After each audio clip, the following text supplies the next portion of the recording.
மாணவ மாணவியர் அனைவருக்கும் வணக்கம். இந்த காணொலி பதிவில் 10ஆம் வகுப்பு கணித பாடத்தில் பயிற்சி 1.3 7வது கணக்கு தான் நினைச்சுப்போம் அப்படின்னு பார்க்க போறோம். 24 சென்டிமீட்டர் பக்களவுள்ள சதுர வடிவ துண்டிலிருந்து 4 முனைகளிலும் சம பக்களவுள்ள சதுரங்கள் வெட்டி படம் 1.17 உள்ளவாறு மேற்புறம் திறந்த ஒரு பெட்டி செய்யப்படுகிறது. இந்த பெட்டியின் கன அளவு V எனில் V ஐ எக்ஸின் சார்பாக குறிக்க கொடுத்துருக்காங்க. அதாவது ஒரு சதுர வடிவ துண்டு ஒன்று என்ன செஞ்சிருக்காங்க அப்படின்னா வச்சிருக்காங்க. சரிங்களா? இதுல மொத்த அளவு இங்க இருந்து ஆரம்பிச்சு இது வரைக்கும் இருக்கக்கூடிய அளவு எவ்வளவு அப்படின்னா 24 சென்டிமீட்டர். சரிங்களா? துண்டிலிருந்து 4 முனைகளிலும் சமபக்க அளவுள்ள சதுரங்கள் வெட்டுறாங்க. அதாவது இந்த முனையிலையும் சமபக்க அளவு சதுரம் வெட்டுறாங்க, இந்த முனையிலையும் சமபக்க அளவு சதுரம் வெட்டுறாங்க, இந்த முனையிலையும் சமபக்க சதுரம் வெட்டுறாங்க, இந்த முனையில் 4 முனைகளிலும் நினைச்சுறாங்க அப்படின்னா சமபக்க அளவு சதுரம் வெட்டுறாங்க. சரிங்களா? அப்போ வெட்டிட்டு இந்த அளவு குறைஞ்சிருச்சு. மொத்த அளவு 24 சென்டிமீட்டரு. அப்போ இந்த அளவு அவங்க என்ன செஞ்சிருந்தாங்க அப்படின்னா வெட்டி எடுத்துருந்தாங்க. அப்போ இந்த பக்கம் எவ்வளவு இருக்கு? எக்ஸ் இருக்கா? அப்போ நம்ம வெட்டுறோம் அப்படிங்கிறனால என்ன எக்ஸ் போடுறோம் அப்படின்னா நம்ம இங்க மைனஸ் எக்ஸ்ன்னு போடுறோம். அதே மாதிரி இந்த பக்கம் நமக்கு என்ன இருக்கு அப்படின்னா எக்ஸ் அளவு நம்ம என்ன செய்யறோம் அப்படின்னா வெட்டுறோம். ஸோ இந்த பக்கம் என்ன எக்ஸ் வரும் அப்படின்னா மைனஸ் எக்ஸ்ன்னு வரும். அப்போ 24 இந்த மைனஸ் எக்ஸையும் கூப்பிட்டோம்னா மைனஸ் 2x. இந்த அளவை தான் நமக்கு புக்கில் எங்கே கொடுத்துருக்காங்க அப்படின்னா இந்த இடத்துல என்ன செஞ்சுருக்காங்க அப்படின்னா கொடுத்துருக்காங்க. சரிங்களா? இப்போ என்ன செய்றாங்க அப்படின்னா இந்த 4 முனையையும் வெட்டிடுறாங்க. 4 முனையும் என்ன செஞ்சாச்சு அப்படின்னா வெட்டி எடுத்தாச்சு. சரிங்களா?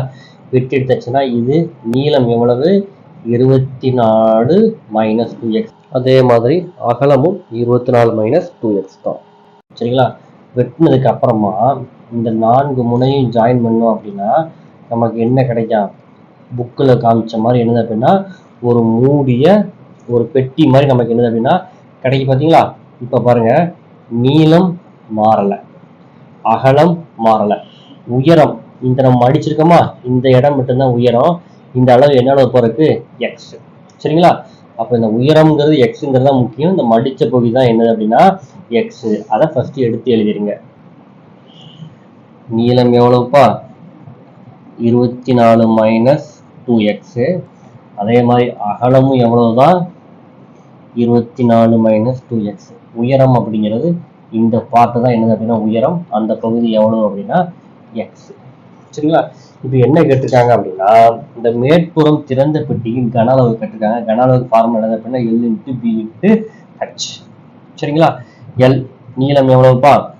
24 மைனஸ் 2x இன்ட்டு பி எவ்வளவு? 24 மைனஸ் 2x இன்ட்டு ஹச். உயரம் என்னன்னு வச்சிருக்கோம் அப்படின்னா எக்ஸ்ன்னு வச்சிருக்கோம். இப்போ இந்த ரெண்டும் பாருங்க, ரெண்டுமே சேம் தானே. அப்போ ரெண்டுக்கு என்ன போடலாம் அப்படின்னா ஸ்கொயர் எழுதலாமா? 24 minus 2x the whole square into x. இது என்ன ஃபார்முலா அப்படி எழுதலாம் அப்படின்னா a minus b the whole square equal to a square minus 2ab plus b square. a இருக்கிற இடத்துல கணக்கில் இங்கே என்ன இருக்கு அப்படின்னா 24 இருக்கு. b இருக்கிற இடத்துல கணக்கில் என்ன இருக்கு அப்படின்னா 2x இருக்கு.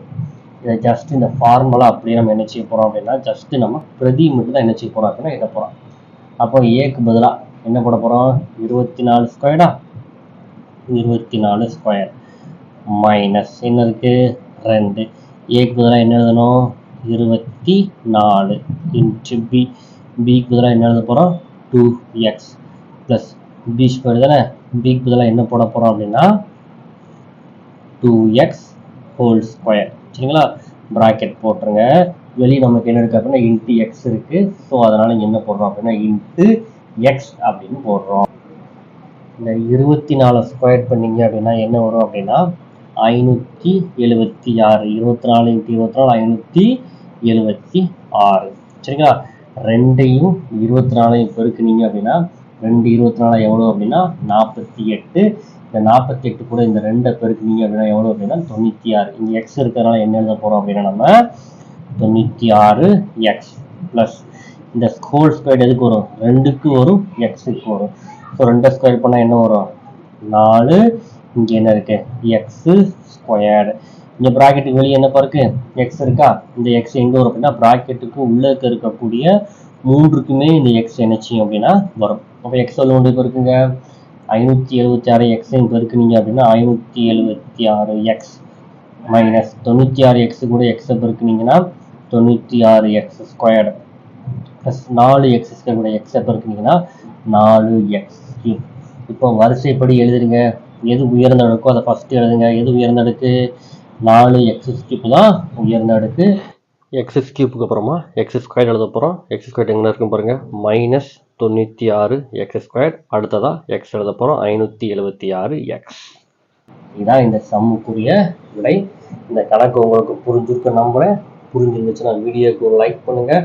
நம்ம சேனலை உங்கள் நண்பர்களுக்கும் ஷேர் பண்ணுங்கள். ஏதாவது டவுட்னா கமெண்ட் பண்ணுங்கள்.